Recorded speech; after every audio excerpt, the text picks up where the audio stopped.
ఆమేన్. దేవుని చేత ఏర్పరచబడిన ఒక మానవుడు ముందుకెళ్ళు. ఈడెవడు? సున్నతి లేనివాడు. వీడు సున్నతి లేనివాడు. దైవ ప్రజలైన ఇశ్రాయేలును ప్రేమించుడమా వీడిని హతమార్పు చేసేదను అన్నాడు. దేవుని చేత ఏర్పరచబడిన నా దైవ ఎపిసోడ్ గమనించాలా? ఒక ఊర్లో ఒక తండ్రి కొడుకు వినాలి. తండ్రి కొడుకు భార్య భర్త ఒక కొడుకున్నాడు. కొడుకుని పెద్దలైన తర్వాత తండ్రి ముందుకు తీసుకొస్తూ ఉంటాడు. ఏమన్నా చెప్పు కుదరబెట్టి చెప్పు చెప్పేసి ఒకవేళ చెట్టు బాగా చేసినట్టు బాగా చేసిన, లేకపోతే రాత్రి టైం ఇంటికి రావాలి, టైం భోజనం చేయాలి, మంచి బట్టలు వేసుకోవాలి, బైబిల్ చదువుకోవాలి, సంఘానికి వెళ్ళాలి అంటే చెప్తూ ఉంటే ఏమైందంటే దీనికి ఇంట్రెస్ట్ అయిపోయింది, కోపం వచ్చేసింది. ఇప్పుడు చదువుకుంటున్నాడు కాబట్టి బాగా కోపం వచ్చి ఏమంటే మా నాన్నకు నేను ఇష్టం లేదు, మా డాడీకి నేను ఇష్టం లేదు, ఎప్పుడు అది ఇది అది ఇది అది ఇది ఏదంటే కదా ఎప్పుడు మా అయ్యగారు ఎందుకంటే వచ్చావు అసలు ఎందుకంటే వచ్చావు చెప్పిన వాళ్ళు వెళ్ళినప్పుడు నువ్వు మాట ఇలా అని అంటున్నా కదా. ప్రియ దేవుని బిడ్డలారా, ఈ అనవసరం కానీ తన తండ్రి మాటలు విసుగుచని ఆలోచన చేసిన ఒకసారి నేను చదువు తగ్గిన తర్వాత ఉద్యోగం వస్తే మమ్మల్ని వాళ్ళని విడిచిపెట్టి నేను ప్రవేశిస్తాను. ఆలోచన ఫిక్స్ అయిపోయిన వాడు తల్లిదండ్రులు విడిచిపెట్టి వాళ్ళు ఫిక్స్ అయిపోయిండు. ఫిక్స్ అయిపోయిన తర్వాత దేవుని బిడ్డారా ఒక రోజు స్టడీస్ అంతా అయిపోయింది, ఎడ్యుకేషన్ అయిపోయింది, ఒక కంపెనీ ఇంటర్వ్యూకి వెళ్ళాలి. ఇంటర్వ్యూ వెళ్తూ ఉన్నప్పుడు ఏమైందంటే గేట్ ఓపెన్ ఉంటుంది, కంపెనీ గేట్ వీడేం చేస్తారంటే గేట్ క్లోజ్ చేస్తారు. లోపలికి వెళ్తూ ఉంటే అక్కడ ట్యాప్స్ ఉన్నాయంట, నీళ్ళ ట్యాప్ ఒక ట్యాప్ నీళ్ళు పొత్తూ ఉంటే ఆ నీళ్ళ ట్యాప్ లో నీళ్లను ట్యాప్ లో ఆఫ్ చేసిందంట. కాస్త ముందుకెళ్తే ఫ్యాన్లు తిరుగుతున్నాయి, ఎవరు లేరు. వీడేం చేస్తారంటే ఫ్యాన్లన్నీ ఆఫ్ చేసేసాడు. ఇంకా ముందుకెళ్ళు అక్కడ రాజధాని రూమ్కి వెళ్ళాలా, చెప్పులన్నీ అక్కడిక్కడ పడిపోయిన చెప్పు, ఆ చెప్పులన్నీ తీసి ఒక చోట పెట్టిండు. లోనికి వెళ్ళిండు, మేనేజర్ చూసి ఒక లెటర్ తన చేతిలో పెడుతుందో యూ ఆర్ అపాయింటెడ్ అంటే నీకు ఉద్యోగం దొరికింది ఎన్నో అన్నట్టు. ఆయన ఆశ్చర్యం అయిపోయాడు. ఏంటా క్వశ్చన్ అడగాల, నేను ఆన్సర్ చెప్పలేదు, మీరేంటి సార్ అపాయింట్మెంట్ అంటే లేదు నువ్వు అపాయింట్మెంట్ అయినావు, ఈ జాబ్ నువ్వే ఫిట్, ఈ పనికి నువ్వే ఫిట్ కాబట్టి వెళ్ళి నువ్వు త్వరలోనే జాయిన్ కాని చెప్తే ఆశ్చర్యపోయాడు. ఆ అలుగురంట రీజన్ ఏంటిది? నీ తండ్రి అంటే ఏంటి సార్ అంటే నేనే వాంటెడ్ బయట వస్తాను, గేట్ ఓపెన్ చేయించిన బాధ్యత కలిగిన వాడు గేట్ క్లోజ్ చేసి వస్తాడు. నేనే ఆ నీళ్ళ ట్యాప్ ఆన్ చేయించిన ఎవడైతే దాని గురించి తెలుసుకుంటో నీళ్ళ ట్యాప్ ఆఫ్ చేసి వస్తాడు. నేనే ట్రాన్స్ఫర్ చేయించిన ఎవరైతే దాని గురించి తెలుసుకుంటూ వ్యర్థంగా పోతుందని తెలుసుకున్నట్టు ఫ్యాన్ ఆఫ్ చేస్తాడు. నేనే చెప్పు అక్కడక్కడ పెట్టించిన కానీ ఒక పద్ధతిగా చెప్పులు తీసుకొచ్చేటప్పుడు పెట్టినాం. నీ తండ్రి ఎవరు కానీ నీ తండ్రి ఒక పద్ధతిగా పెట్టినట్టే ఓన్ నడుస్తున్నాడు. ఇంటికి వచ్చి డాడీ చాలా భయపడ్డాడు, తండ్రి చాలా భయపడి నన్ను క్షమించు ఐఎమ్ సారీ నేను తప్పుగా అర్థం చేసుకున్నాను డాడీ. ఈరోజు అంతే కదా, పాస్టర్ గారు ఏమన్నా చెప్తే గుడికి రమ్మన్నాం, పాస్టర్ గారు ఏమన్నంటే చర్చికి రమ్మన్నాం, పోనీ ఆయన ఎప్పుడు అరుస్తుంటున్నాను, పోనీ ఎప్పుడు నన్ను తిరుగుతున్నాను. మీరు దేవుడు పెట్టారా? తండ్రి కొడుకు అరసకుండా ఎవరు అరుస్తారు? ఒక టీచర్ స్టూడెంట్ లో పట్టకుండా ఎవరికి కొడుతుంది? కరెక్ట్ నేను మాట్లాడేది ఎవరు తప్పు మాట్లాడుతున్నాను. ఇప్పుడు మీ పిల్లలు పెట్టే అధికారం మీకుందండి, మీ పిల్లలు వచ్చే అధికారం మీకుందండి, మీ పిల్లలు చక్కబరిచే అధికారం మీకుంది. ఒక తండ్రికి తన బిడ్డను శిక్షించే అధికారం ఉంటుంది, ఒక స్టూడెంట్ శిక్షించే అధికారం టీచర్ ఉంటుంది. ఈ రోజు పాస్టర్ గారు అయ్యగారు కానీ లాసర్ గారు ఏమన్నా మిమ్మల్ని అన్నప్పుడు ఎందుకు మీరు రాకుండా ఉంటారేమో, ఎందుకు వెళ్ళిపోతాం ఆశ్చర్య. ఒక చర్చి కానీ ఒక సేవకుడు భారం కలిగిన వాడిని పోగొట్టుకు భారం కలిగిన నీకు దొరకడు. ఒక ప్రేమించడం కోరుకోవడం అంటే ఇంకో ప్రేమించడం నీకు దొరకడు. దేవుని బిడ్డలారా, నేను ప్రేమిస్తున్నాను కాబట్టి నేను అరుస్తున్నాను, నువ్వు బాగుండాలి, నువ్వు చక్కగా ఉండాలి.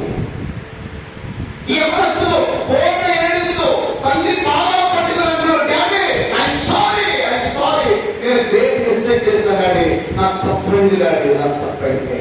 నీ శిక్ష, నీ ప్రిన్సిపల్స్ నన్ను ఈరోజు ఉన్నతంగా మార్చిన డాడీని ఒక గొప్ప నినాదం చేస్తుంది. ప్రియ దేవుని బిడ్డలారా, ఈ మధ్యాహ్న సమయంలో దేవుని మందిరంలో కూర్చుని ఉన్నాం. దేవుడు ఏర్పరచుకున్న ఒక సేవకులు మీరు, దేవుడు పిలిచిన సేవకులు మీరు. ఏదో అలాంటప్పుడు వచ్చి మీ మధ్యలో చేయడన్నా, ఏదో పైవాసం వచ్చి మీ మధ్యలో చేయడం లేదు. బాధ కలిగిన వారు మీరు, వయస్సైనా కానీ మీకోసం పాడం యమనస్తులు కాబట్టి బిడ్డ కానీ నా దగ్గర పక్కన పెట్టేసి ఈరోజు మీరు బాగుండాలని మీ మధ్యలో కోసం ఎంతగా ప్రేమించాలి, ఎంతగా ప్రేమించాలి. మీకోసం ప్రాణం పెట్టే వారి కోసం తాపత్రయపడు, మీరు ప్రేమించే వారి కోసం తాపత్రయపడు. దేవుని బిడ్డలారా గమనించు, గొర్రెలు కేకలు వేస్తుంటే ఎవరి వల్ల ఏర్పరచుకున్న దావీదు వెలుగుతా ఉన్నాడు. సున్నతి లేని వాడు ఈడు ఎవడయ్యా బాబు నా ప్రజలు అనేదానికి. ఆయన ఏం చేస్తుందో తెలుసా?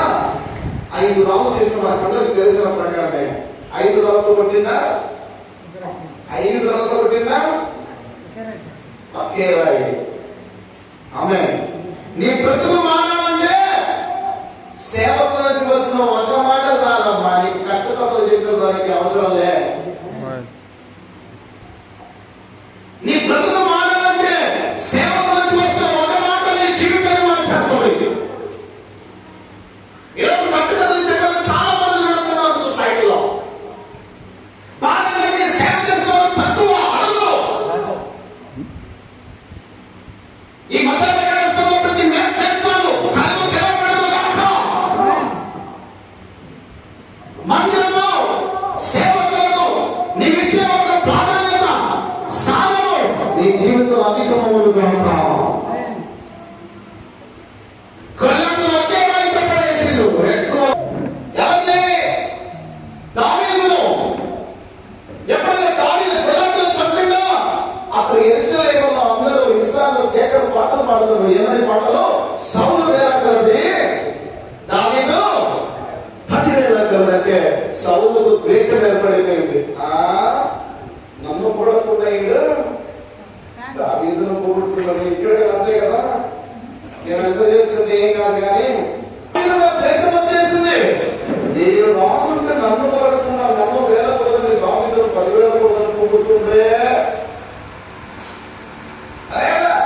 ఇప్పుడు సేవకులు గారి బాధ కలిగి ఆదివారం శనివారం ప్రతి ఉదయకాలం 5 గంటలకు నేను కూర్చొని వాక్యం వింటాను. నా ప్రియ దేవుడు వింటారా? ఎంత బాధ కలిగిన ఒక వ్యక్తి దేవుడి మనిషి అవడగా ఒక బాధ ఎవరుకుంటుంది. ఒక రోజు నుంచి పడుకునే వాళ్ళు చూడగలంటే ఇక దాన్ని వేసేయాలా. ఈరోజు ఎంతో ఆలోచించాలా, ప్రార్థన గోపురాన్ని మొత్తం మఠం చేసేయాలా, లేకుండా చేసేయాలా, విగలకుండా చేసేయాలా, ఆ శిఖరామని గారు ఎక్కడి నుంచి వచ్చిందో అక్కడికి పాల్గొనాలా అని ప్రయత్నం చేస్తూ ఉండదు కదండి. ఓరంతా ఎక్కడి నుంచి వచ్చిన దాపమైన మా ప్రాంతానికి కట్టలేదు. ఎక్కడి నుంచి వచ్చినా కానీ మా జీవితాలు మా పట్ల పెడుతుందో బొబ్బిళ్ళని ఆలు నింపుకోరు, మమ్మల్ని నింపుకొని ఆస్థాన బొబ్బిళ్ళు. దావీదు మీద సౌలుకు ద్వేషం వచ్చిందని అప్పటి నుంచి దావీదు సంపాదన చూస్తున్న ఈ సౌలు బైబిల్ చదువుకుంటే ఎప్పుడైతే ద్వేషం వచ్చిందో సౌలును దేవుని ఆత్మ వదిలిపెట్టిపోయిండు. దురాత్మ సౌలుకి వచ్చిండు, దురాత్మ సౌలుకి వచ్చిండు. గమనించాలా, సౌలు దావీదు చంపడానికి టార్గెట్ గా పెట్టుకున్నాడు. దేవుడు ఎవరితో ఉంటారో వాళ్ళు ముట్టడానికి ఎవరికైనా సాధ్య కాదు. దావీదులో దేవుడు ఉన్నాడు, ఈరోజు సంఘంలో దేవుడు ఉన్నాడు. ఈరోజు ఐదారుతో అల్లులతో దేవుడు ఉన్నది కాబట్టి మీ పైన ఎన్ని పన్నాగాలు కన్నా కానీ పన్నాగంలో ఫలభరితంగా మాత్రం విఫలమైపోతాయి. నీకు విరోధంగా అనిపించబడ్డ ఎలాంటి మంది వర్తనులు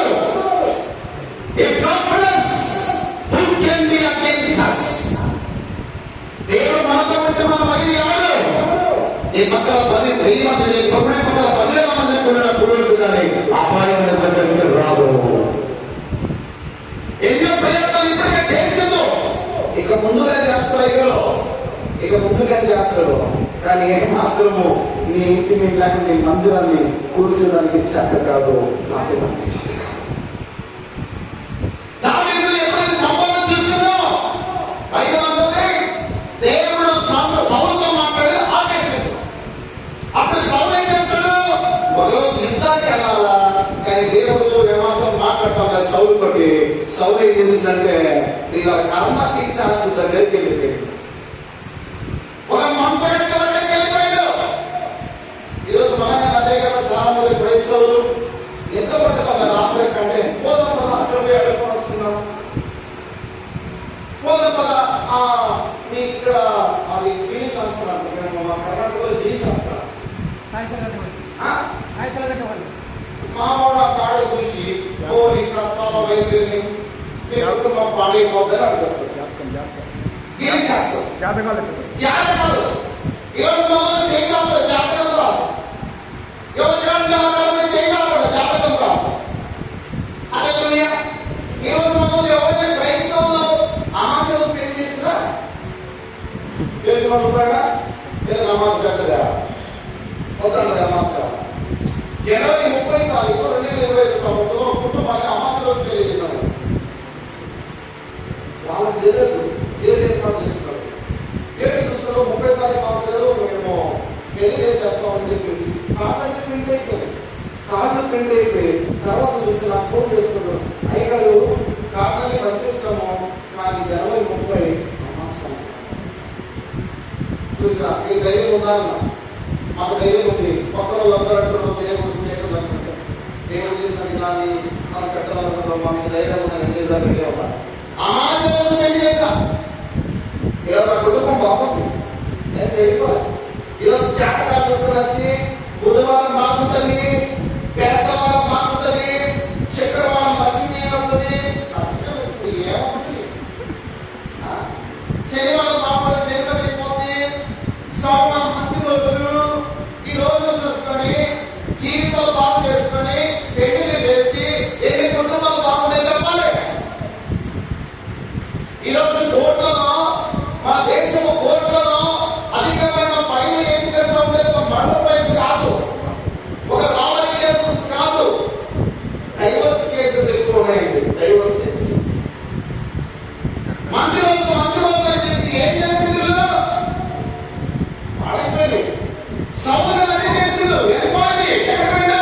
కన్నకి చాచు దగ్గరికి, మంత్రగత్త దగ్గరికి వెళ్ళిపోయిండు. విచారణ దేవుని యొక్క వాక్యాలు మనం చూడగా మొదటి దినవృత్తాంతంలో 10:11 చదవకండి. కానీ సౌలు దేవుని దగ్గర విచారణ చేయలేదు కాబట్టి చనిపోయిందంట. ఈరోజు ఎంతో దేవుని దగ్గర విచారణ చేయలేదు కాబట్టి జీవితాలు పాడైపోతున్నాయి, నశించిపోతున్నాయి. ఏ మార్గంలో వెళుతున్నావా ఆ మార్గమని జీవితంలో మరణకరమైన మార్గమే. యెహోవా మందిరము విచారణ చేస్తామంట. అంటే విచారణ ఏంటి సార్? సేవకుల దగ్గర వచ్చి సమస్యలు చెప్పే సేవకుడు దానికి పరిష్కారం చెప్తారు. సేవకుల దగ్గరికి వచ్చి నీ జీవితం యొక్క కష్టాలు చెప్తే సేవకుడు నీకు దానికి ఒక మంచి పరిష్కారం చెప్తాడు. మందిరము ఎందుకు రావాలి, మందిరము ఎందుకు ఉండాలి? మందిరము యెహోవా దగ్గర విచారణ చెయ్యి ఒక స్థలం. తర్వాత కీర్తన 24:2 చదువుతున్నాము. కీర్తన 24:2 మందిర ఆవరణములను చూడవలనని. ఎందుకు అందరం కట్టు కలిసి ఆదివారం దేవుని మందిరం కోసం? దేవుని చూస్తున్నాం, దేవుని దర్శించడానికి. ఈరోజు మనము బయట చూస్తే దర్శనం కోసము గంటల రోజుల తరబడి కాసుకునే వాళ్ళు మనం చూస్తామండి. మనకు అందరికీ తెలుసు. అవన్నీ క్లియర్గా చెప్పడానికి బాగుండదు. రోజు కాసుకోండు దైవ దర్శనం మాకు కావాలి, దైవ దర్శనం మాకు కావాలి. ప్రియ సహోదరి, ఈరోజు ఎందుకు మందిరం అంత ప్రాధాన్యత అంటే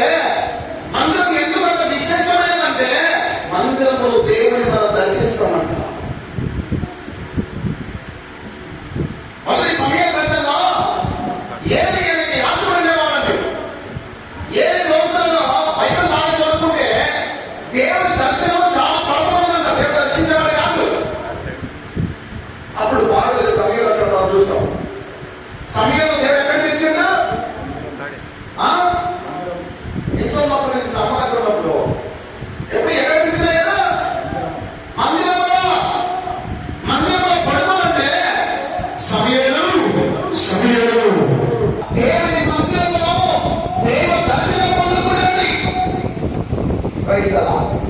దేవుని దర్శనం మనకు దొరుకుతుంది. హల్లెలూయా. తర్వాత గమనించి 2 దినవృత్తాంతములు 5:14 చదువుతున్నారు.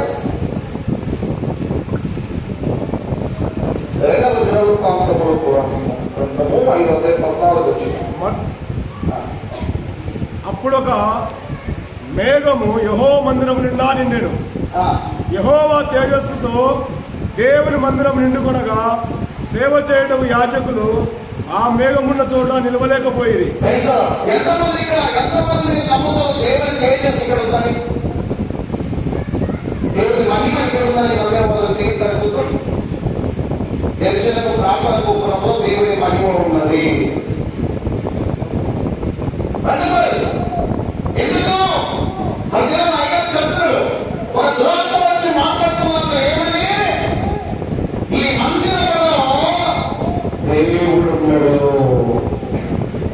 మేము ప్రతి శనివారం మాకు ఉపవాస ప్రార్థన జరుగుతుంది. ఇప్పుడు ఉపవాస ప్రార్థన 1:30 గంటల స్టార్ట్. అనేక దురాత్మ పట్టిన వాళ్ళందరూ చేస్తూ ఉంటారు. దురాత్మ పట్టిన వాళ్ళు, ఈ మాటమంత్ర శక్తులతో పీడింపబడే వాళ్ళు, రోగాలతో ఉన్న వాళ్ళు మా ఉపవాస ప్రార్థనలు చేస్తూ ఉంటారు.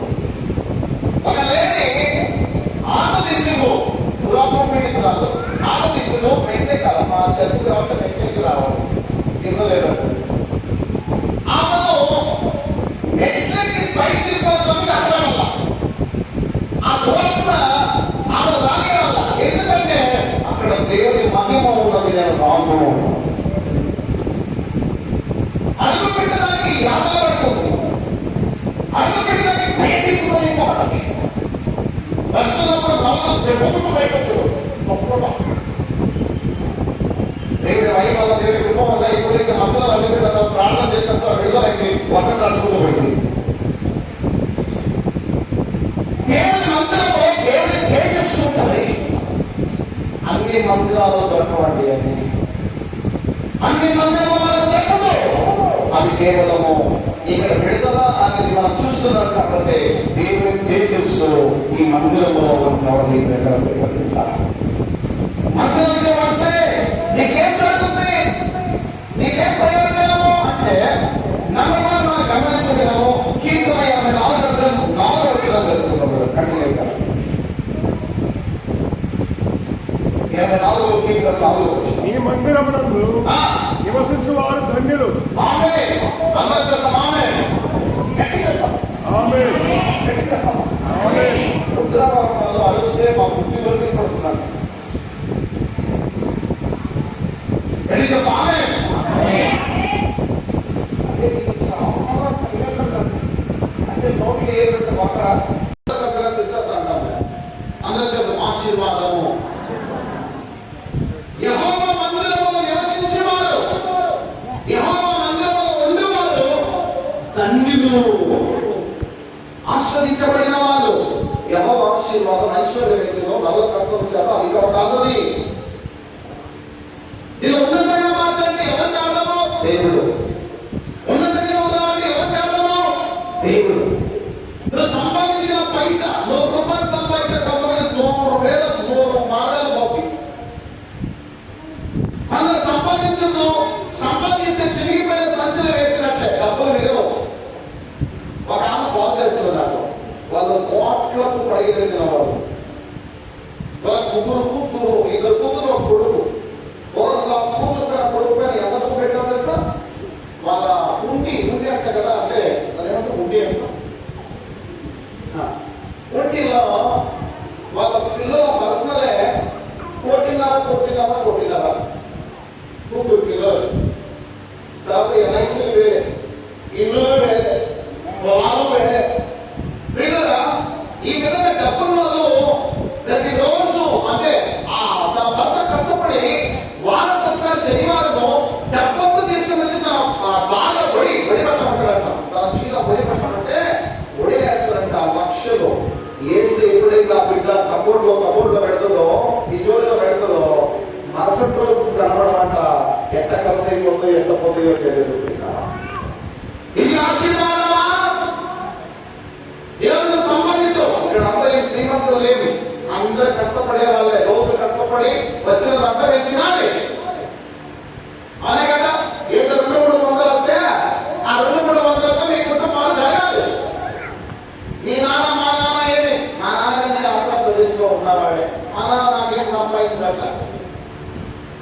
నాకు మా నాన్న ఏమి చదివించడం, నాకు ఎడ్యుకేషన్ ఇచ్చిన, నాకు మంచిగా చదువుకున్నాను. కానీ ఏ ఆశ నాకు లేదు.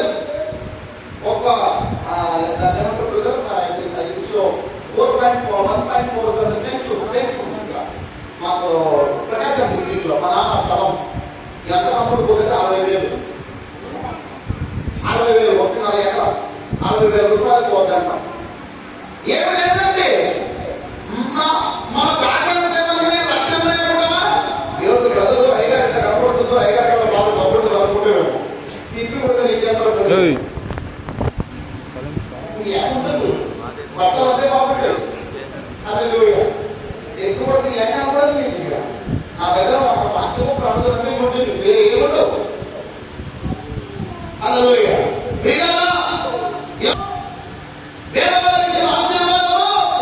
ఆశీర్వాదం అంటే నువ్వు కష్టపడేది నువ్వే తినాలి.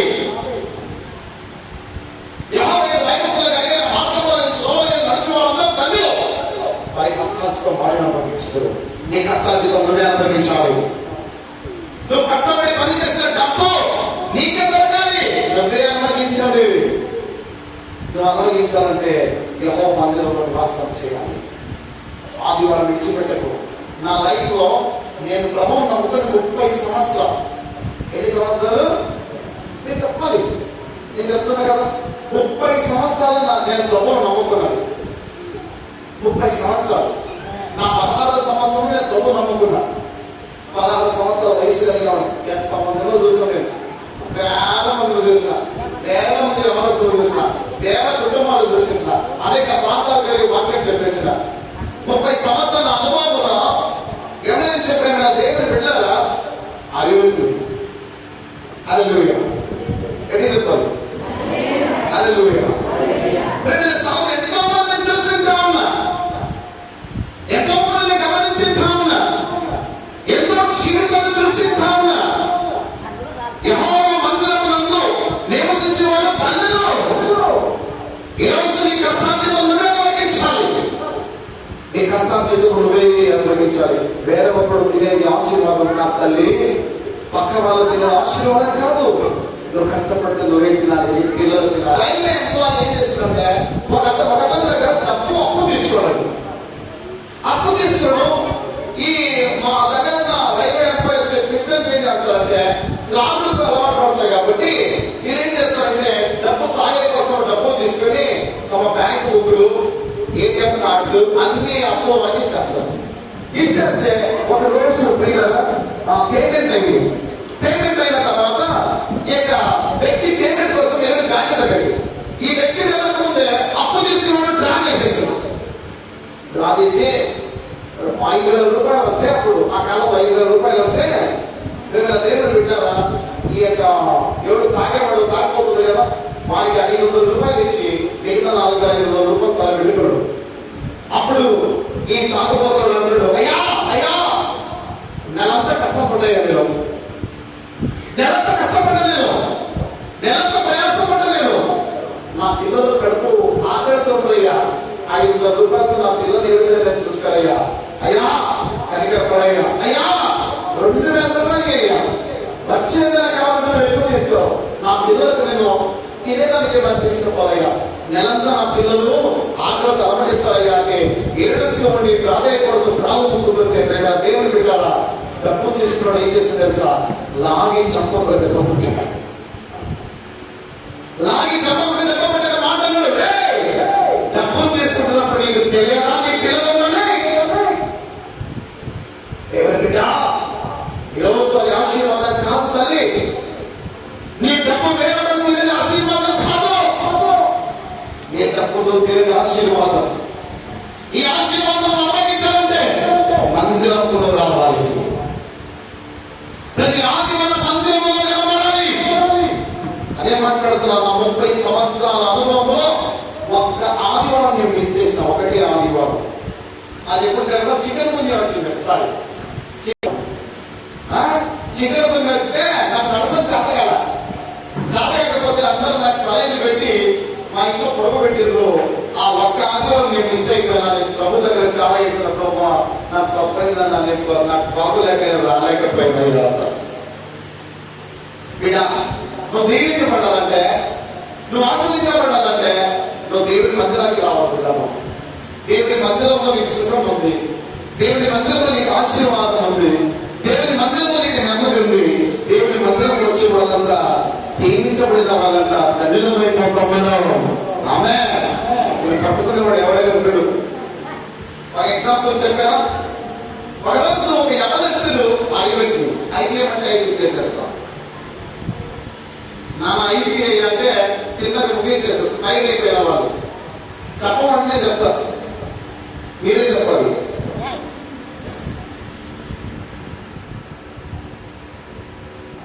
మీరు సైలెంట్ ఉంటారు. మీరు వాళ్ళు కాదు, తెలిసిన వాళ్ళు వాళ్ళే చెప్తారు. నాకు ఈయనే వాళ్ళు మీరు కాదు. చిన్న ఎగ్జాంపుల్ చెప్తాము, దేవుడు ఎన్నో జాగ్రత్తగా. ఒకరోజు యవనస్తులు రిపోర్టర్ గా పనిచేస్తారంట. రిపోర్టర్ అంటే తెలిసిన పేపర్లో, న్యూస్ పేపర్లో రిపోర్టర్ రాసేవాడు, అంటే మ్యాటర్ రాసేవాడు. రిపోర్టర్ గా పనిచేస్తాడు. పనిచేస్తుంటే వాడు ఆ రిపోర్టర్ న్యూస్ పేపర్లో చిన్న చిన్న బొమ్మలు వేయాలి. బొమ్మలు అంటే మన పిఎం ఫోటోలు, మన సీఎం ఫోటోలు, అంటే జోక్ బొమ్మలు వేస్తారు కదా, అలా బొమ్మలు వేస్తే ఒక ఉద్యోగం పడుతుంది. సో ఈ వ్యక్తి బొమ్మలు వేస్తుంటే ఏమైందంటే, నువ్వు వేసేది బొమ్మలు బాగలేవు, అందుకే నీకు ఉద్యోగం నుంచి తీసేస్తున్నప్పో అంటే ఆ వ్యక్తి ఉద్యోగం నుంచి తీయబడగా బయటకు వచ్చి తిరుగుతుంటే ఎక్కడ ఉద్యోగం దొరుకుతుందా అని తిరుగుతుంది. ఎక్కడ దొరకకపోతే ఒకరోజు ఒక సేవకుడు కనపడ్డాడంట. సేవకుడు అడిగినట్ట, ఏనే బాబు ఏమైంది అంటే, నా ఉద్యోగం ఇలా ఉన్నది కానీ నా ఉద్యోగం పోయింది అయ్యారు. అంటే నువ్వు పని చేస్తావా? చేస్తా. నువ్వు మా చర్చ దగ్గరికి రా, మా చర్చ దగ్గర చిన్న ఒక రూమ్ ఉంది, అక్కడ కూర్చో. మాకు సండే స్కూల్ జరుగుతుంటది. సండే స్కూల్ జరుగుతున్నప్పుడు సండే స్కూల్ దగ్గర చిన్న చిన్న బొమ్మలు వేసి నువ్వు ఆ బొమ్మలు వేస్తే కదా నీకు కాస్త ఏదో కొద్దిగా డబ్బు ఇస్తా అంటే ఏమనస్తుంది ఆశపడి వెళ్ళిందంట. వెళ్ళి ఆ రూమ్ లో కూర్చొని ఆ సండే స్కూల్ పిల్లలు కదా బొమ్మలు వేస్తూ గీతలు గీస్తుంటే జరిగిపోతుంది. ఒకరోజు ఒక సంవత్సరం అయిన తర్వాత ఒక దృశ్యాన్ని చూసినట్టే గమనిస్తుంది. ఆ దృశ్యాన్ని చూసి ఏం చేసిందంటే, ఒక ఎలుక పరిగెత్తుపోతుంది, దాని వెనుక ఒక పిల్లి పరిగెత్తుతుందంట. ఆ దృశ్యాన్ని చూసిండు. ఆ దృశ్యాన్ని చూసి ఇది బాగుందని ఒక బొమ్మ గీసిండు. ఎంత పరిగెత్తుకు టామ్ అండ్ జెర్రీ, మీరు కార్టూన్ బొమ్మలు టామ్ అండ్ జెర్రీ అనేది సీరియల్ పిల్లలంతా చూస్తున్నారు. బొమ్మలు పిల్లి అకపడుతుంటారు. అది ఎవరి కాదు కానీ ఆ వ్యక్తి వేసింది. మందిరంలో ఉన్నాడు కాబట్టి ఆ వ్యక్తికి తలంపు వచ్చింది. ఆ వ్యక్తి దీవించబడేట. ఈరోజు నువ్వు దేవుడి మందిరంకి వస్తావా? దీవించబడతావు, ఉన్నతంగా మారుతావు, ఉన్నతంగా ఎత్తబడతావు. ఆమె ప్రభు మిమ్మల్ని దీవించుడు గాక, తన కృపలు భద్రపరచుడు గాక. ఒక చిన్న ప్రార్థన నేను చేసిన తర్వాత నేను అయ్యగారికి నేను హ్యాండ్ ఓవర్ చేస్తా. 12:49 ఒకటి చిన్న ప్రార్థన ఒకటి నేను చేస్తా. గమనించాల పిల్లలు, దేవుని యొక్క సన్నిధి మన మధ్యలో ఉంది కాబట్టి మన ప్రార్థనలో మన ముందు కొనసాగుతాం. మన మధ్యలోకి లాజర్ ఒకవేళ ముందుకు వస్తే లాజర్ కానీ సుజాతమ్మ కానీ ఇరువురికి నేను ప్రార్థన చేసిన తర్వాత నేను అయ్యగారికి ఇక మైక్ హ్యాండ్ ఓవర్ చేస్తా. పిల్లలు యవనస్తులు మీ మధ్యలో వచ్చి పరిచర్య చేస్తున్నారు. మీ మధ్యలో పరిచర్య ముందు కొనసాగి అయ్యగారికి తోడుగా, అయ్యగారు దీవించబడిన వారు, అయ్యగారు దేవుని చేత అభిషేకించబడిన వారు, అయ్యగారికి ప్రార్థన చేసేంత స్థానం అది కాదు. కానీ ఈ చిన్న యవనస్తుల కోసం ఒక ప్రార్థన చేయడం ఇష్టపడతా ఉన్నా. కాబట్టి దయచేసి అందరూ కళ్ళు మూసుకొని ఇరువురిని దేవుడు అభిషేకించాలని యేసు రక్తమే దావీదు మీద నిర్ణయించబడినట్టు అదేవిధంగా వీరిపైన తైలముతో అభిషేకిస్తున్న ప్రకారం వీరు సేవకులుగా మారబోతున్నారు. ఆత్మశక్తి, ఆత్మాభిషేకం నింపబడుగాక, నింపబడుగాక. ఓం అనందర శందన మన్మనంద దైవాత్మ శాత అభిషేకించబడుగాక, అభిషేకించబడుగాక, అభిషేకించబడుగాక. Thank you Jesus. హల్లెలూయా. తండ్రి యేసు నామములో లాజరుని సమర్పిస్తున్నాం. తండ్రి కుమార పరిశుద్ధ నామములోని రక్తమును ముద్రించు. ఇక్కడ రాబోతున్న నీ భవన సేవకులుగా మారాక అనేక ఆత్మలు నీ రాజ్యంలో చేయబడి ఉన్నదాక ప్రార్థన చేయనప్పుడు చీకటి కొట్టుకునిపోవుగాక. నీ బలమైన ఆత్మను నింపు. అనేక స్వామిని నడిపించండి స్వామి. స్తోత్రం. సుజామని సమర్పిస్తున్న దీవించి అభిషేకించు. నీ మహిమని పొందలేగాక. ఓం మనంద శందన మనంద రిహందన శరవే ఖ్యా సందన మనంద. నీ బలమైన సన్నిధి విలాసించుగాక. ఈ రోజు రక్తంలో ముద్రిస్తున్నా నీ సేవకులను తీర్చిదిద్దుతున్నాను. నీ మహిమ కోసం సాధనగా వాడబడే వాక్యం దయచేయాలి. యేసు నామములో తండ్రి నీ ఆత్మ వరాలతని కూడవేగాక. ఆత్మ ఫలాలను కూడవేగాక. రాజు మహిమకు శుభ్రంగా పరిచాడు. యేసు శ్రేష్ఠ నామములో అడిగి పెట్టుకుని వచ్చినాము తండ్రి.